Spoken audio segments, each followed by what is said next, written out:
年薪8万的我，给公司签下了4000万的大单。谢谢。你有没有兴趣来东盛？我们公司正需要你这样的人才，年薪我可以给100万起。我精通8门语言：英语、德语、法语、日语、韩语、西班牙语、阿拉伯语、俄语。但入职中和国际贸易公司3年，我简历上只写了一条：英语专业8级。感谢大家1年来的辛勤付出，展望未来，我们必将同舟共济，再创辉煌。Nächstes Jahr will ich allen Anwälten, die Deutsch sprechen, eine Gehaltserhöhung von 70% gewähren. 我听懂。林瑶，你听懂了吗？没有，我不会德语。也对，你就会个英语，年薪才8万，可怜。涨薪70%，我告诉自己跟我没关系。瑶瑶，老板刚才那句德语你肯定听懂了吧？70%，你怎么不举手？别闹，我不想暴露。你脑子有病吧？70%，你年薪8万，涨完就是13万6，你租的那个破房子连暖气都不好。郑总这招不错，反正全公司就德语组那几个人听得懂，等于只给核心团队涨工，其他人还以为你在画饼。画饼也要画得高级一点，用德语画，显得我有国际视野。是，像林瑶那种小翻译，一辈子也就值8万。下周东盛集团的项目派谁去谈？苏婉清吧，他德语最好。东盛的顾总据说很难搞，上次和宁达合作，把对方翻译骂出了会议室。林瑶，明天把上周的英文合同校对稿交给我。好的，郑总。3万字的英文合同，我在原翻译的基础上改了47处错误。原翻译是苏婉晴，但校对稿上不会出现我的名字，只会显示校对翻译部。苏婉晴从来不知道她的翻译稿被我改过，她以为自己水平很高。林瑶，你听说了吗？什么？下周东盛集团的项目，苏婉晴要去谈。听说了。东盛的顾总，你知道是谁吗？顾晨舟，32岁，东盛集团总裁，去年福布斯榜排了全国第98位，据说精通5门语言，脾气极差，上次把定达的翻译团队整个换掉了。跟我有什么关系？你不觉得苏婉晴搞不定吗？搞不定也不关我的事。你这人吧，就是太能忍了。按理说这应该给西语组的人处理，但西语组的张浩今天请假了。林瑶，你不是说大学选修过一点西班牙语吗？这份供应商报价单凑合翻一下。我确实跟他说过选修过一点，实际上我在马德里住了2年，西班牙是我的第4母语。我花了15分钟翻完，故意留了2个不影响大局的小瑕疵，让它看起来像选修过一点的水平。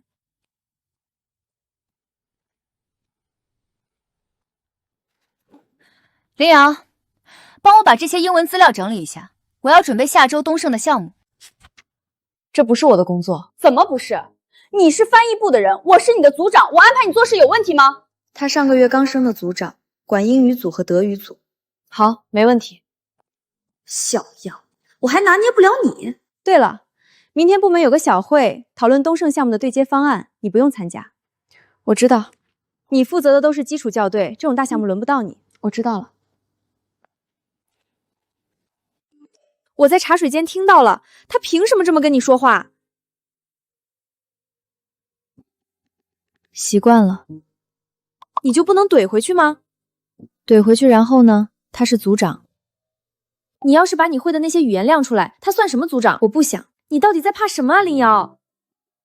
我怕什么？我也不知道，可能是怕被注意到，怕被人挖出过去，怕别人用同情的眼神看我，说：“哦，你就是那个父母出车祸的外交官女儿。”我爸是外交官，我妈是同声传译。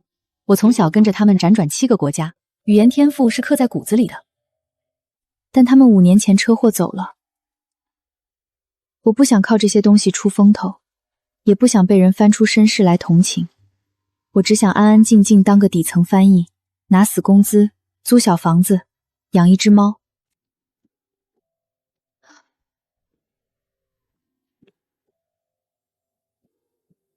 年糕，我今天又帮苏婉晴改了47个错误，她还是不知道。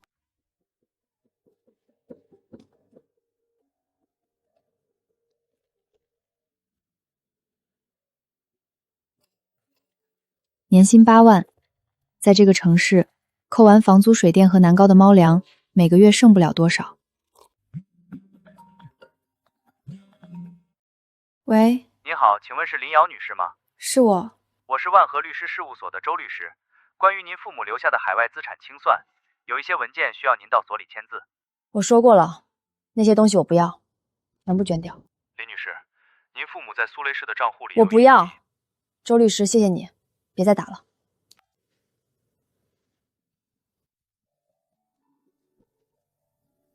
不是什么重要的人。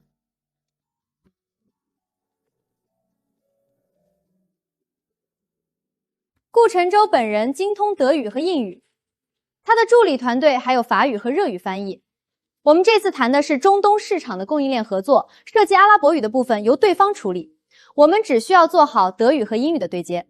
你有把握吗？当然，我在德国留学3年，这种商务谈判不在话下。苏婉晴的德语确实不错，日常对话没问题。但我翻过他之前的翻译稿，他的商务德有一个致命的习惯，喜欢用直日，不注意德语商务信函中的敬语层级。算了，不关我的事。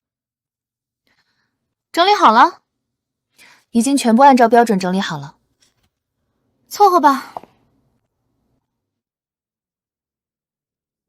婉晴，东盛那边提前了，顾晨舟明天下午就到，你准备好了吗？提前了，资料我都看过了，没问题。好，明天你带一个人一起去做现场翻译支持。我带张浩吧，他德语也还行。张浩还在请假。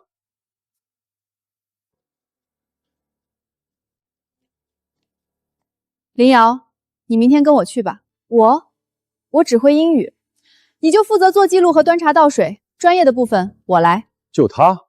放心，郑总，有我在，他只不过是去凑个数。就这样，我被拉去了东盛集团的商务谈判，当打下手的。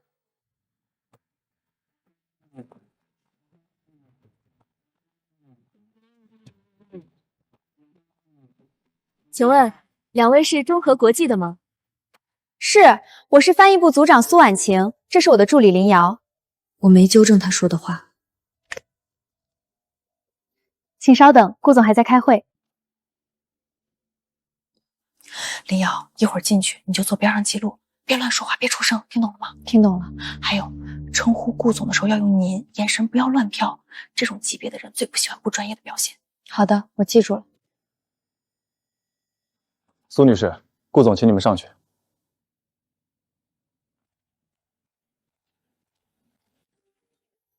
32岁，1.85米左右，脸很冷，不是那种刻意装出来的冷，是真的冷。坐。In der letzten Reservation mit uns wurde in 3 Stellen des Augereiz die Sud-Tarifdaten auf 2020 eindatiert. Jetzt ist es 2024, was bedeutet das? 顾总，那份方案是出版。我用德语问的，请用德语回答。我不想做翻译中转，浪费时间。Dieses Konzept ist die erste Version. Wir werden die Daten aktualisieren. Aktualisierung. Wer von euch hat die neuen Sodrichten für EU-Importe auf dem Nahostmarkt im Jahr 2004 untersucht? Die Änderin der Artikel 3 und 7 befördern direkt ihren Preisforce um 15%. Wissen Sie das? 我知道，因为那份英文背景资料里提到了这个政策变动，我在整理摘要时专门标注过。但苏婉晴显然没仔细看我的摘要。Das muss ich noch mal überprüfen. Haben Sie sich nicht vorrand informiert? 你的德语敬语用错了3次，第一次我没说，第2次我没说，第3次。你知道在商务场合连续用错敬语意味着什么吗？意味着你要么不尊重我，要么你的水平不够，哪一种？顾总，我很抱歉。如果中和国际就这个水平，我会考虑换一家合作方。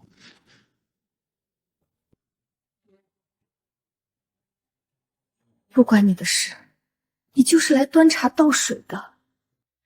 这个项目是中韩今年最大的单子，丢了的话，年底可能裁员。第一个裁的就是我这种底层翻译。Herr Gu, bitte geben Sie uns noch 5 Minuten. 他竟然也会德语。Wer bist du? Ich heiße Lin Yao, aus der Überseitungsabteilung der Zhonghe International, Grundposition. Grundposition? Ja, die Hand aushält, Tee kocht und Wasser schält, sowas. 5 Minuten. Dat der Verreiting ein Findes in Singereitbericht OCP erreicht man das Probich der Geschäft in das Einregender Reirum gegen eine Malsiosverweisung die Karogen. Deine begrifflichen Fügküsten sind sehr stark. Danke. Die Details lasse ich mich von meinem Rechtsabstaling mit Ihnen abstellen. Lin Yao, richtig? Ja. Für einen Bassesjob bist du zu gut.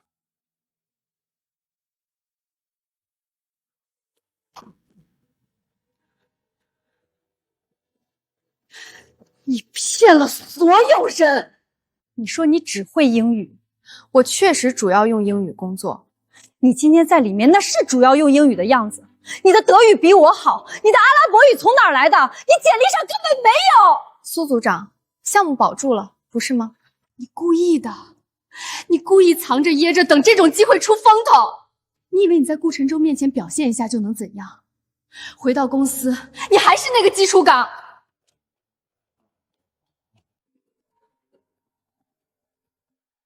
谈判怎么样？苏婉晴有没有翻车？项目保住了。怎么保住的？他不是……等等，是不是你？回去再说。林瑶，你终于出手了！我不想出风头，真的不想，但我也不想失业。郑总，林瑶在谈判现场越级发言，完全不顾公司的层级秩序。项目保住了吗？保住了，但那是……保住了就行。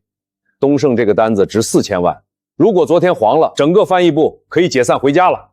郑总，他骗了公司，他简历上只写了英语，但他明显精通德语，这算不算简历欺诈？他有没有说过自己不会德语？他没有明确说过，但他简历上写了什么语言就只会什么语言。我简历上还没写我会打高尔夫呢，难道我就不会了？行了，回去上班。他的表情告诉我，这件事还没完。林瑶，你的德语水平到底什么级别？还行，日常对话没问题。还行。昨天东盛那场谈判，我听说你全程德语无障碍，还用了阿拉伯语。只是日常水平。日常水平？你知不知道公司招一个像你这样的多语种翻译，年薪至少25万起，你拿8万干了3年。我对目前的薪资没有意见。行，下午2点到会议室来，东盛项目的后续对接需要你参与。陈总，东盛项目是我负责的。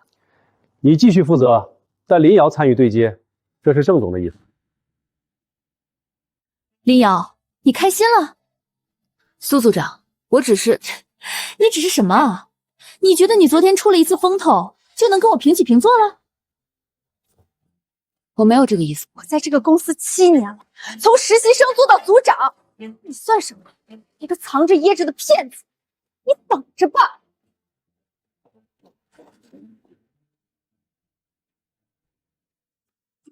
听说了，苏婉晴在办公室骂你，你怎么不还嘴？没必要。你心态也太好了。对了，我刚打听到一个消息，东盛的顾晨舟今天上午打电话给郑总，指明要你做后续项目的对接翻译。指明？对，点名要你。苏婉晴气死了吧？林瑶，东盛那边顾总指明要你做后续对接的翻译，从今天开始，你临时调入东盛项目组。好的，郑总。但你的岗位还是基础岗，薪资不变，等项目结束后再评估。好。东盛的供应链项目分3个阶段，初步框架昨天谈完，接下来是细节条款和合同文本的翻译对接。所有文件需要中英德3种语言版本。林瑶，你能同时处理3种语言的版本吗？可以。3种语言？他简历上只有英语，德语水平未知，万一出了问题怎么办？昨天的谈判就是他的水平，还有问题吗？你翻这么快，不怕出错？不怕。你最好祈祷别出错。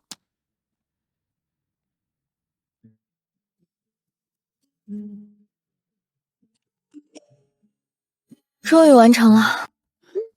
速度和质量都超出预期。林瑶，你这3年到底在干什么？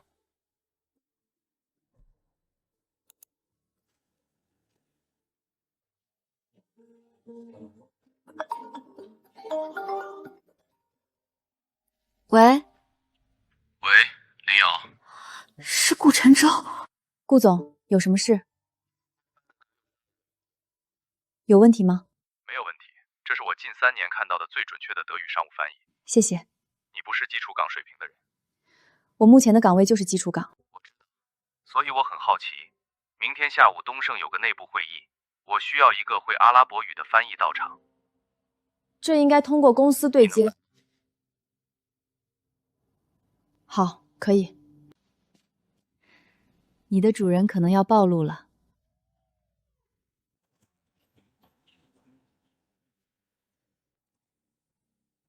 来了，今天可能需要你做阿拉伯语和中文之间的同声传译。好的，顾总。苏婉晴如果在场，大概会问我，你的阿拉伯语从哪儿来的？答案是，我在开罗住过1年半，跟一个埃及外交官的女儿做了半年室友。هل تم إعادة خطة شريطة بالفعل؟ Is your company's plan ready? Our plan is ready. ساحد هاني الشركة الصينية مرصود جدا. سنخفض الصهد بنبأ أشهر معلومات بعد ذلك، وإذا لم يواعب فسنكون بتبغضلها إلى شركة أخرى.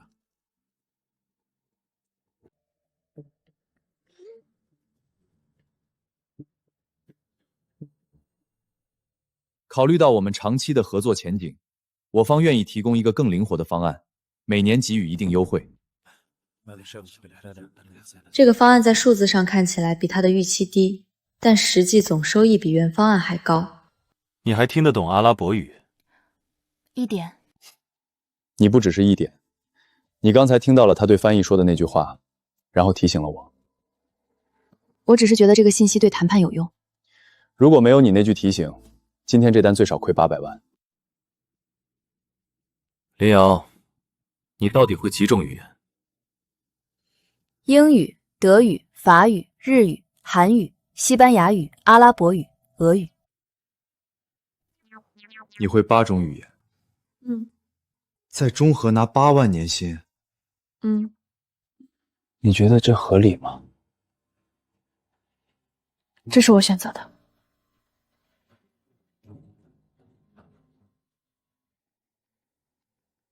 你有没有兴趣来东盛？年薪我可以给50万起，如果你愿意做国际业务部的负责人，上不封顶。顾总，谢谢你的好意，我暂时没有调槽的打算。暂时？是的，暂时。随时可以改主意。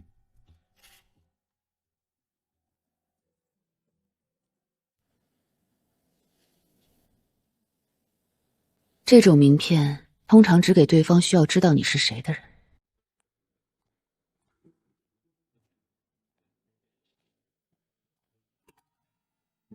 你在干什么？我经过的时候看到你电脑没关，我走的时候关了。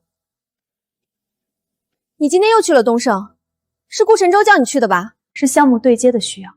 什么项目需要你去做阿拉伯语翻译？你简历上也没有阿拉伯语，你到底还藏了多少东西？苏组长，你在我电脑上看到了什么？我什么也没看到。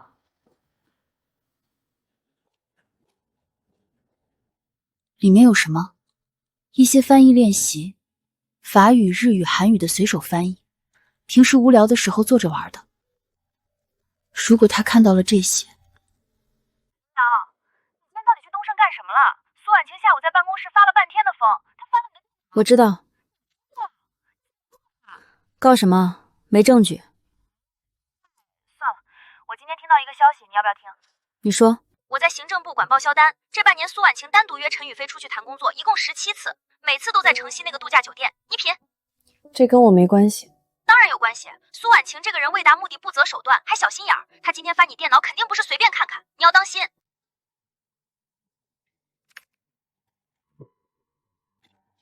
但我有种预感，该来的早晚会来。公司发现有员工在入职时未如实填写个人技能信息，要求所有员工更新个人资料，如发现隐瞒或虚报，按违反公司规定处理。这封邮件就是冲你来的。我当然知道，苏婉晴在翻我电脑的时候发现了那些多语种翻译练习，她一定去找了陈宇飞。这封邮件的目的很简单，逼我主动承认自己隐瞒信息，并以此为由给我处分。林瑶，你看到那封邮件了吧？看到了。你打算更新你的简历吗？还在考虑。我建议你尽快。如果被查出来是隐瞒，性质可就不一样了。谢谢苏组长提醒。不客气。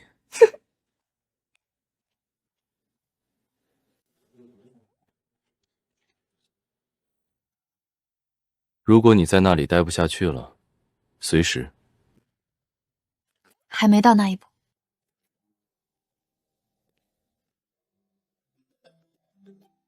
林女士，很抱歉再次打扰您，但这件事确实需要您亲自处理。您父母的遗产如果6个月内不完成清算，会被自动移交给托管机构。多少钱？您父母在苏黎世的账户余额是470万瑞士法郎，另外还有一处慕尼黑的房产。周律师，我说了，我不要。那林女士，你帮我找一个国际慈善基金，全部捐掉。如果需要签字，你寄文件过来，我签。470万瑞士法郎，折合人民币大概3700万，加上慕尼黑的房产将近5000万。我拿着年薪8万的工资养一只猫，我爸妈留了将近5000万的遗产给我，我却不要。这些钱的每一分都沾着他们最后那段旅程的痕迹。飞往日内瓦的路上，为了一个和平谈判项目，我不要。没事，年糕，你的猫粮不会断。今天开这个会，2件事。第一，东盛集团的项目初步对接完成，顾总对我们的翻译质量非常满意，项目奖金下个月发放。第二件，关于员工简历信息更新的事儿，公司的人事制度要求所有技能信息真实完整，如果有遗漏，请在本周内更新。郑总，我有一个问题。说，如果有员工故意隐瞒自己的技能，导致公司在人力资源分配上出现判断失误，这算不算违规？公司在不知情的情况下，损失了大量可以利用的人力资源，这种行为够了。苏组长，你说的那个人就是我，对吧？不用绕弯子。是又怎样？是我简历上只写了英语，但我的岗位要求是英语，我一直在完成英语翻译的工作，从未失误。公司花高薪去招德语组、法语组、热语组的人，你会这些语言还藏着掖着，这是不是损害公司利益？苏组长，如果我一个人就能顶所有人，那你的位置在哪？好，那我换个问题，郑总，东盛项目的奖金是按项目组成员分配的吧？林瑶是后来临时加入的，他不应该拿全额。这个婉晴说的有道理，林瑶确实是中途加入的，是我指名要他来。顾总，您怎么来了？来送合同，趁着路过。这个项目的核心谈判是林瑶完成的。初次见面那天，是他在最后5分钟救回了整场谈判。阿联酋客户的会议上，是他用阿拉伯语为我争取到了800万的利润空间。你们公司怎么分配奖金是你们的事，但我建议你们搞清楚，谁才是这个项目的关键人物。还有，这份合同里有一条，后续东盛的所有翻译对接工作，我指定林瑶负责。如果他不再中核了，这份合同自动失效。顾总，您的意思是？我的意思很清楚，这份合同年度金额1.2个亿，对接翻译是林瑶，换人的话，合同作废。林瑶，从今天起，你不是技术岗了。那我是什么？翻译部副主任，薪资我们私下谈。郑总，他才来3年，我来了7年。婉晴，坐下，这是公司的决定。Tu mérites une meilleure place。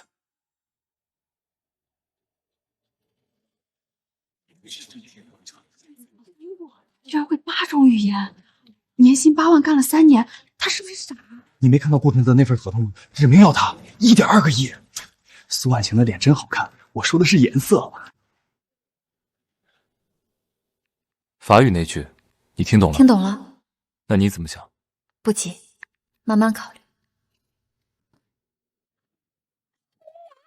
你现在是副主任了，副主任了！婷婷，我要请你吃火锅。先别激动，这个副主任不好当。为什么？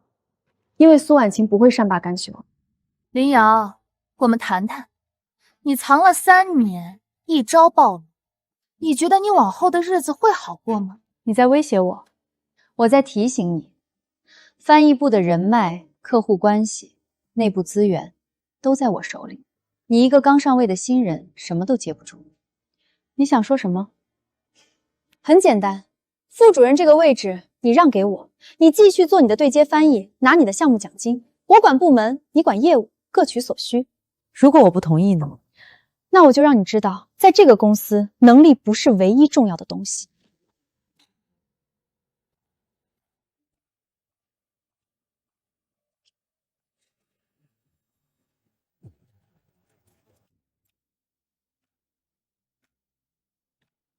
林瑶，你法语什么水平？可以用。什么叫可以用？你能不能做品牌级的法语翻译？能。行，这个项目你也接了。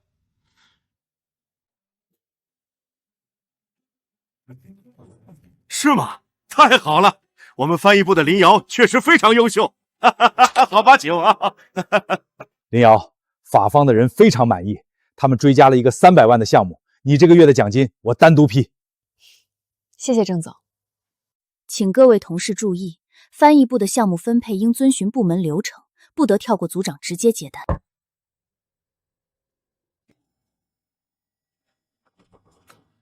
林瑶，你真的会8种语言？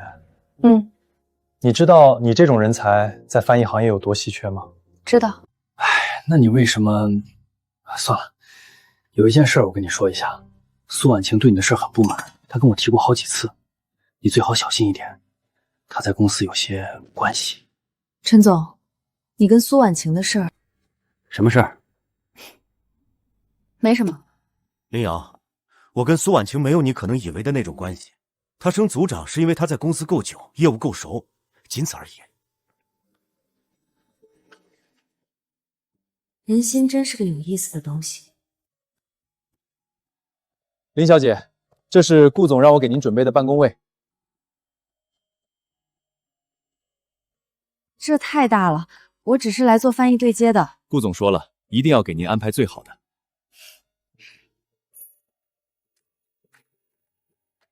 林瑶，你会韩语吗？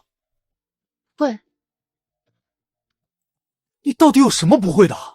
不会做饭。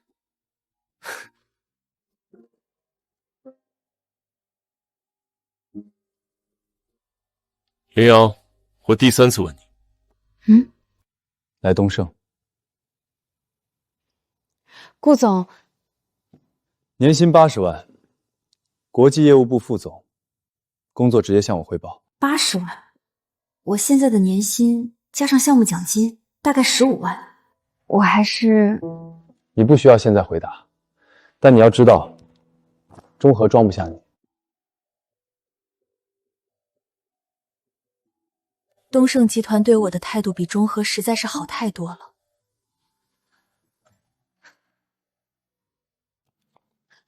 林瑶，出大事了！什么事儿？苏婉晴跟郑浩南举报你了。举报我什么？他说你在东盛做翻译的时候，私自向东盛泄露了中和的内部报价策略。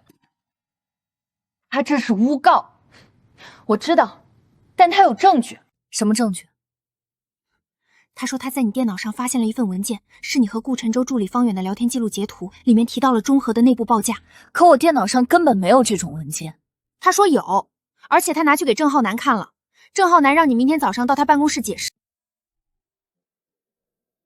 那份所谓的聊天记录是伪造的，我偷偷看了一眼，对话时间是上周3下午2点，但上周3下午你在公司参加部门例会，所有人都能作证。那他怎么？他把对话时间改了 P 的，但他忘了一件事，聊天截图右上角有个电量显示，那个电量百分比跟你手机型号的界面不一样，你用的是国产机，那个截图界面是苹果的。苏婉晴用了自己的手机截图，然后下接了我的头像和名字。肖萌，你帮我一个忙。你说，我肯定帮你。你是行政部的，能调到上周3下午的考勤记录和会议室使用记录吗？能，调出来。另外，苏婉晴的报销记录那17次酒店的，你手上有吗？有，你终于要用了。不是用来攻击他的，是用来防身的。如果他咬我，我需要让郑浩南知道他的可信度有问题。明白。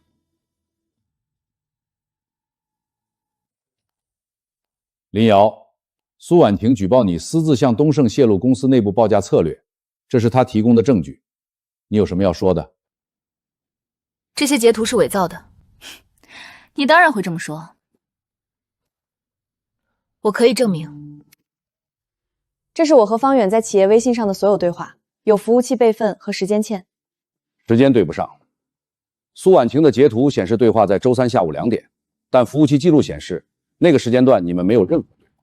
他可能删了。企业微信有服务器备份，员工端删除后服务器仍然保留。另外，上周3下午2点到4点，我在公司参加翻译部例会。还有，这张截图的手机界面是 iOS 系统，我用的是安卓。苏组长，你的手机是苹果的。这说明不了什么。我入职3年 ，IT 部门的设备绑定记录显示，我从未使用过苹果手机。这些截图从来不在我的电脑上，因为他们是你自己做的。请，你还有什么要解释的？陈总，你说句话呀！强，这件事你做的太过了，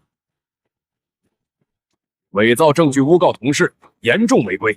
婉晴，你的组长职务即刻撤销，年终考核降1级。林瑶，你满意了？苏婉晴，从头到尾都是你在找我的麻烦，我从来没有主动招惹过你。因为你的存在本身就在招惹我。你会8种语言，你藏了3年，像个笑话。林瑶，关于你的情况，我应该更早重视，公司亏待你了。过去的就过去了。你现在的副主任职位，薪资调整到年薪25万，另外，东盛项目的绩效奖金单独核算。好。还有一件事，顾晨舟是不是在挖你？他提过。你怎么想？我目前还在中和。他知道留不住我，整个公司都知道留不住我，但暂时我还没想走。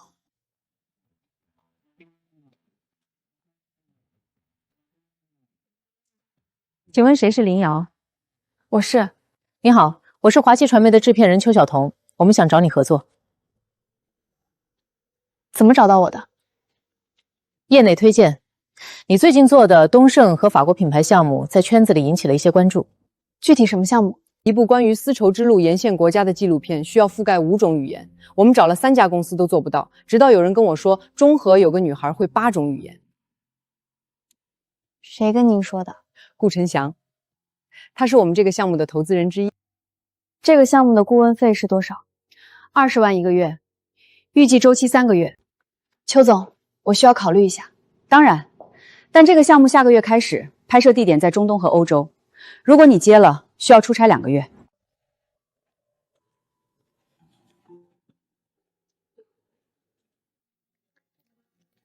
苏黎世账户，慕尼黑房产，巴黎16区小公寓，总价值折合人民币近6000万。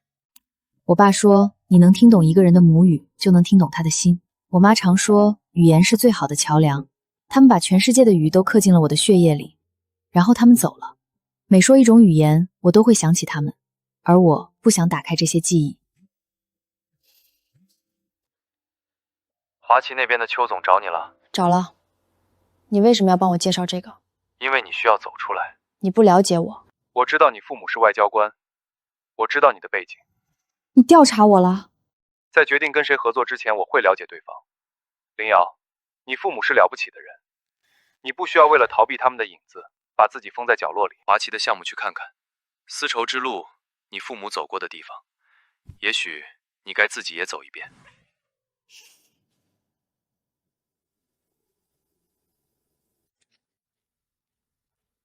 郑总，我需要请2个月的假。什么事？有个纪录片项目找我做翻译顾问，需要去中东和欧洲。2个月？东盛的项目，东盛第2阶段的翻译稿我已经全部完成了，第3阶段要到3个月后才启动。你是要辞职？我只想请个假，郑总，我会回来的。好，给你批2个月。林瑶，你回来之后位置还在。谢谢郑总。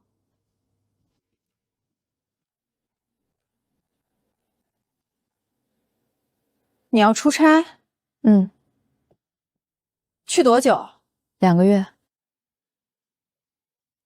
你知道吗？我7年前入职的时候也是只会一门语言，后来我在职学了德语，拿到了 C1 证书，从实习生做到组长。我以为我很努力了，你确实很努力，但你什么都不用做就已经在我上面了。8种语言，凭什么？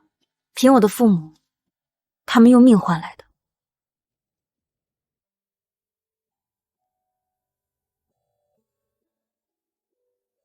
这是我们最后一次在这栋楼里住了。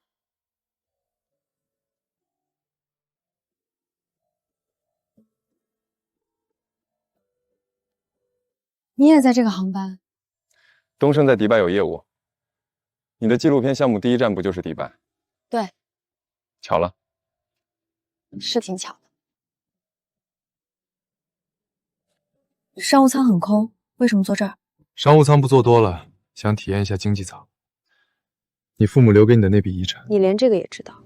律师事务所跟我们合作过的，周律师在同行里念叨过一个不肯继承遗产的客户，业内就那么大。所以全世界都知道了？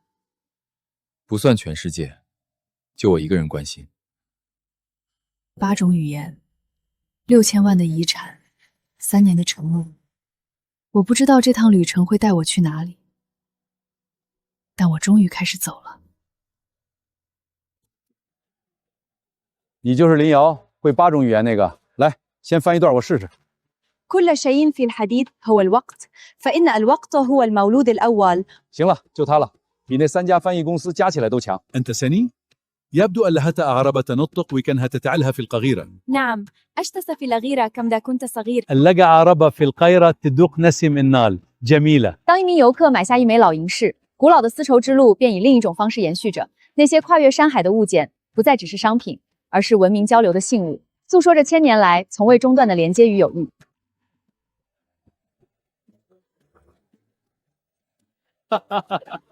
我的父母当年在做一件多么重要的事儿啊！吃了吗？正在吃。迪拜的饭不太合中国人胃口。如果你想吃中餐，朱美拉海滩那条街上有一家四川火锅。顾总，你跟我说这些干什么？关心你。我不需要关心，谢谢。好，不关心了，拜拜。林姐，谁的电话？男朋友的？不是，客户。客户会问你吃没吃？多管闲事的客户。La route de la soie n'est pas un chemin, c'est un dialogue. Des personnes par biais de langues différentes s'assitient ensemble et échangent confiance à travers des marchenneries. 不同语言的人坐在一起，用货物交换信任。我爸也说过几乎一模一样的话。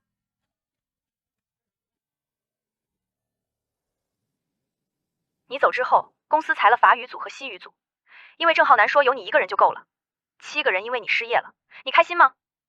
林瑶，别信苏婉晴的鬼话，法语组和西语组裁员跟你没关系，他在故意恶心你。我知道。你还好吗？挺好的。年糕很好，胖了1圈。你快回来，我要养不起了。Thank you for flying with Lufthansa. 柏林，纪录片的第3站。我12岁那年在这里住过1年。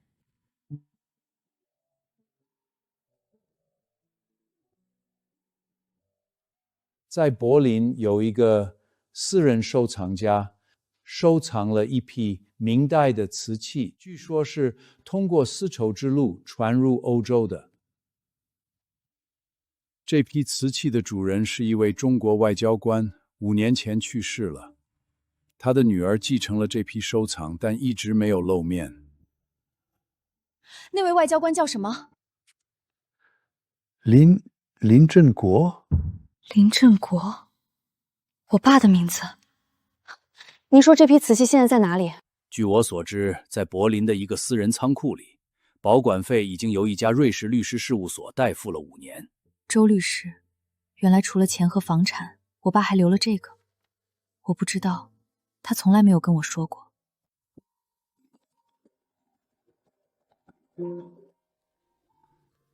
你到柏林了？嗯。你怎么了？声音不对。没事。我在柏林，今天下午飞过来的。你有空的话。你为什么每次都出现在我在的地方？周总那里，这是我投资的项目，我有权看，那叫关注，不叫跟踪。我发现了我爸留的一批东西，瓷器，在柏林的一个仓库里，我之前不知道。需要我陪你去看看吗？好。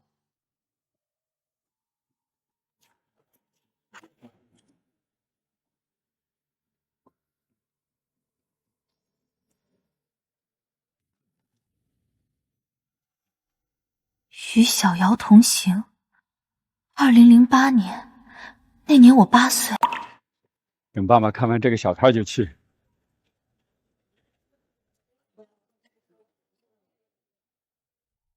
我完全不记得这件事了，但我爸记得。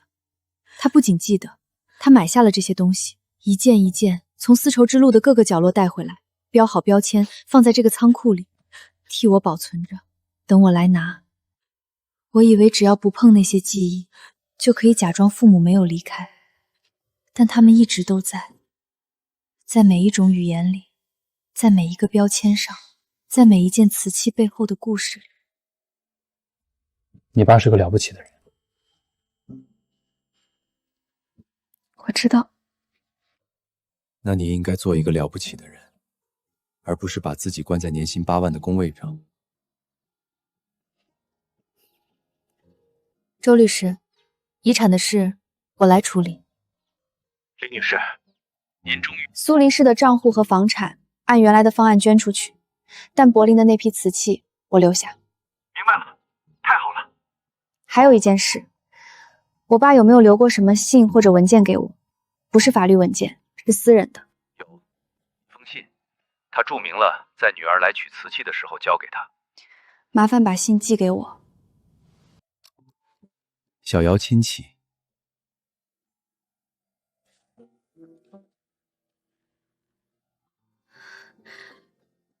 小瑶，如果你看到这封信，说明爸爸妈妈已经不在了。我们走后，你大概会把那些语言也一起封起来，因为每一种语言都承载着我们的故事。但是小瑶，你妈妈用一辈子架桥，我用一辈子种下种子，你就是那座桥，也是那颗种子。不要把自己缩在暗处，发光吧，然后去做你应该做的事。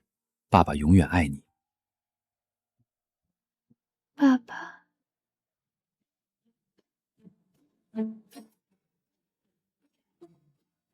我爸说的对，语言不是枷锁，是翅膀。林瑶，你一个人干了5个翻译组的活，我拍了30件纪录片，没见过你这样的人。这部纪录片如果没有你，至少要多花200万请翻译团队。敬林瑶，谢谢大家。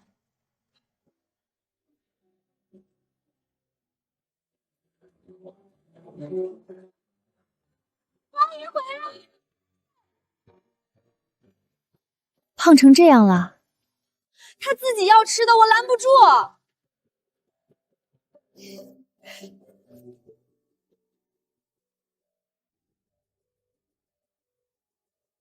林瑶，翻译部主任的位置空着，这个位置还是你来。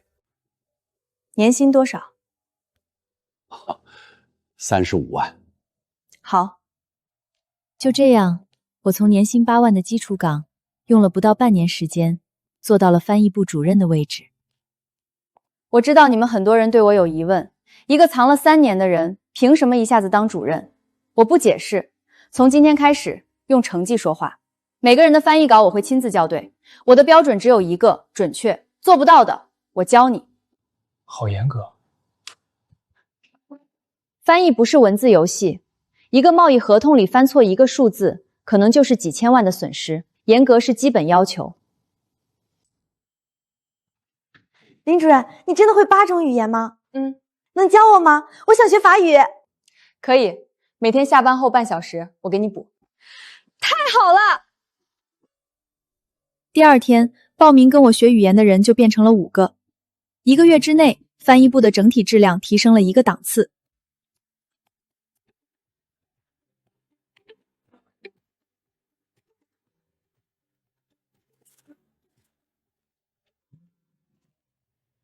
林主任，恭喜升职。谢谢。35万。我之前可是说给你开80万。我知道。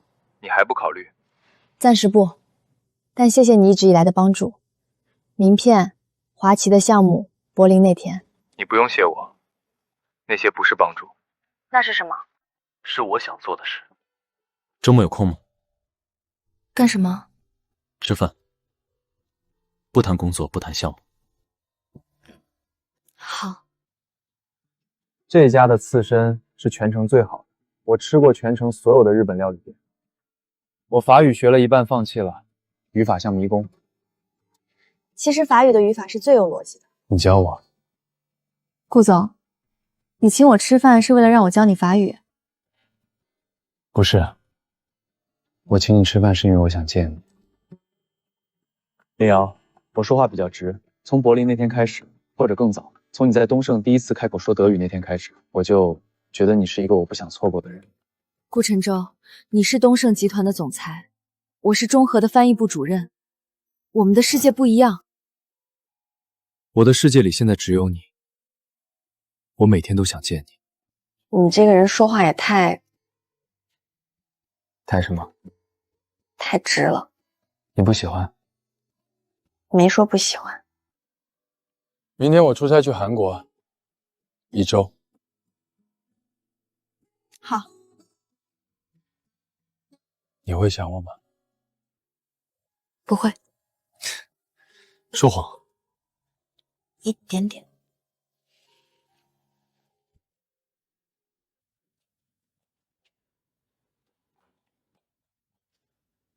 别那样看我，意思大概是你完了。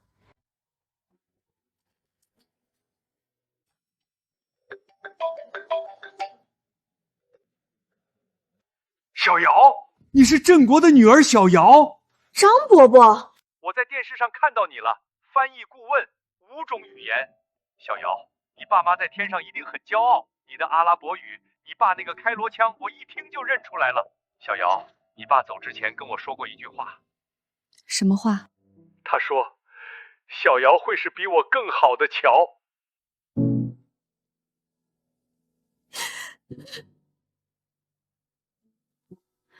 更好的乔。纪录片我看了，你的翻译不只是在翻译，你在传递情感。我爸说过，听懂一个人的母语，就能听懂他的心。你做到了。林瑶，东盛明年要成立一个国际文化交流部，专门做跨国文化项目。我需要一个负责人。你又来挖我？不是挖，是为你造一个位置。你不适合只做翻译，翻译是工具，你应该用这个工具去做更大的事儿。你爸收藏的那批瓷器可以做一个展览，丝绸之路上的中国瓷器，用你的8种语言讲给全世界听。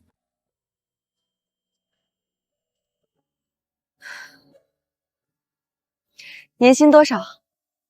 你说个数。你很有钱，但我不想占你便宜。那我占你便宜。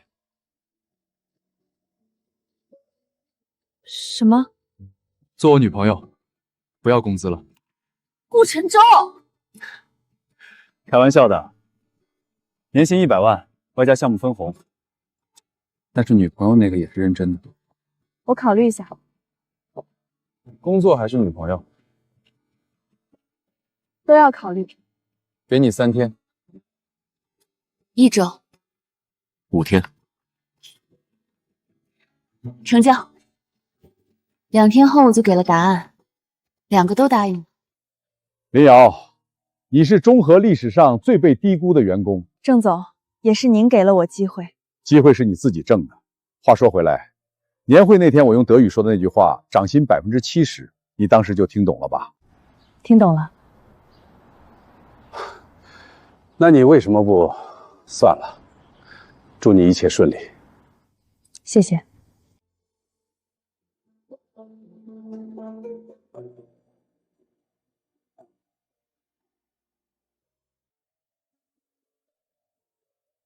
我是第1任负责人，第1个项目从我父亲开始。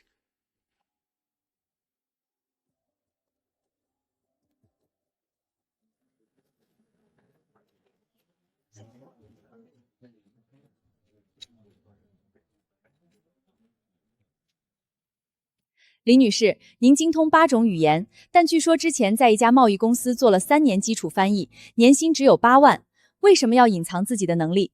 因为我在逃避。每种语言都连着我父母的记忆，我以为藏起来就不会痛，但后来我发现，语言不会因为你不说就消失，它一直在你的血液里，等着你开口。是什么让您最终决定开口的？一封信，我爸写的。他说：“发光吧，然后去做你应该做的事。”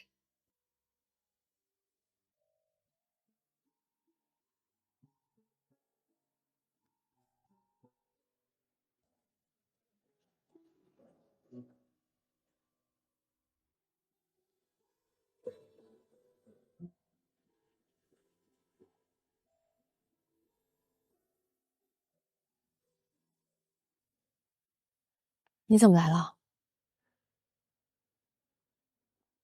我在新闻上看到的，你爸收藏的很漂亮。林瑶，我欠你一句道歉。我嫉妒你，从你第一次开口说德语那天就嫉妒你。我花了7年才爬到组长的位置，你什么都不用做就已经站在我上面了，我接受不了。所以你选择了诬陷。是，然后我自食其果了。离开中和之后，翻译公司的那个德语合同，你听说了吧？因为你以前帮我改稿子，我从来不知道自己的真实水平。等你不在了，我才发现。苏婉晴，你的努力不是假的，你只是在某些时候选错了方向。你不恨我？过去了。你跟以前真的不一样了。以前的我连自己都不敢面对。展览很好，你爸一定很高兴。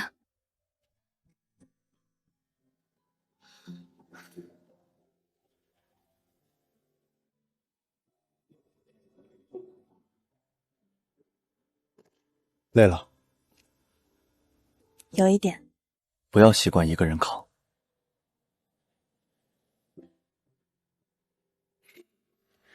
这不是求婚，别紧张。定制的，因为你说你爸说过，你是那座桥。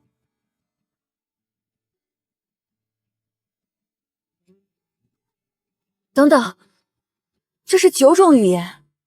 对，第9种是俄语，我学了3个月就学了一个词，压溜不溜体面。顾晨舟，你这人怎么？太会了。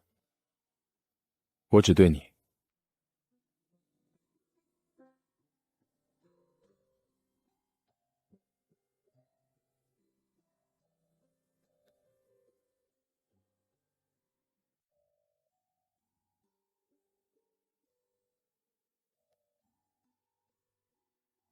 今年营收又涨了30%，你今年的年薪应该调了。多少？你说。1块钱。认真的。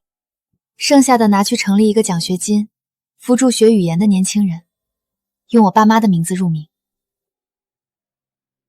好，林振国、陈映雪语言奖学金。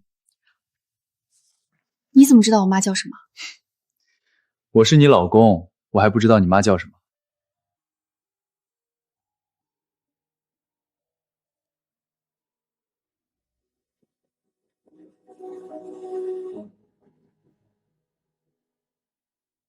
那个时候的我，精通8种语言，年薪8万，养一只猫，拒绝5000万的遗产，把自己藏在最深的角落里，以为只要不说话就不会痛。我爸在信里写：发光吧。我花了很久才学会发光，但还好，我学会了。